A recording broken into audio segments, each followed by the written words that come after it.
Hi, I'm Crow, and I'm back again with another episode of this series where I sketch and yap about useless stuff.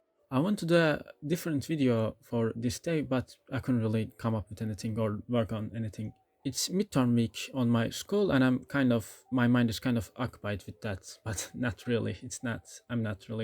I don't really study that much, but it kind of takes some of my energy, I guess.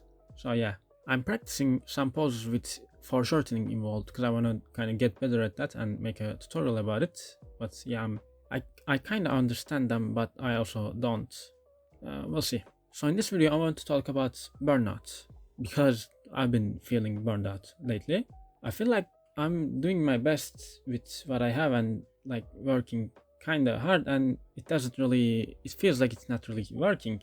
And yeah, that's why I'm feeling burned out. I feel like saying it's not really working is kind of disingenuous. I don't know if that's the word, because it is working. I like things are kind of getting better. I guess it's just not get good enough as I assumed it would be. Anyways, yeah, I guess how most people would advise you to deal with burnout is to take a break. But I can't really do that. I have to keep going, sadly. So I have some other ways of dealing with it, I guess.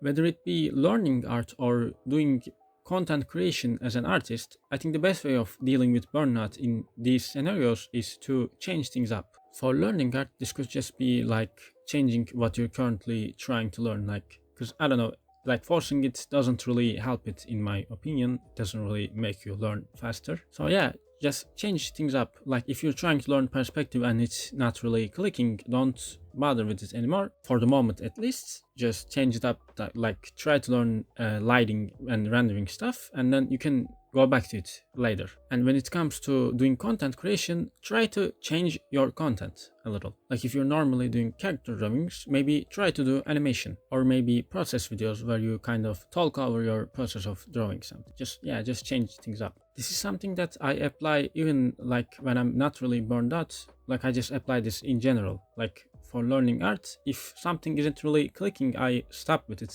move on, and try to look at something else. Faces, for example, I'm not really very good at drawing them. If you look at my drawings, you would see, and I just like that's kind of, I'm okay with that right now. I focus on other things. I do come back to it like later on. Like in this video, I'm doing some face sketches as well, not right now, but a little before. So yeah, not necessarily stop working, but just change the thing that you're doing to deal with burnout. That's what I'm doing. I don't know if it's really working or not. I don't know. I also want to talk about how to or where to find references for your drawings or studies. A really known contender is obviously Pinterest. That's usually what I use. It has become shittier with the AI images and stuff, but I still use it because I think that I've been using it for a while and really a lot, that I have been able to build an algorithm where I actually don't see a lot of AI generated images. I still see them, and I think they like recently announced that they brought a filter for those stuff. I did apply those filters and I still see AI generated stuff sometimes, so it's bullshit, I think. But yeah, I think if you've been using Pinterest for a while and have like a really large library, you can still use Pinterest, in my opinion. Other than that, I actually follow a lot of models, male or female, on social media. Like looking good and aesthetic is basically these people's job, so I think they are a good source of like reference, in my opinion. Other than that, I also look at anime or manga that I read for references as well. It's kind of difficult on anime, like how would you do it? The way I do it is that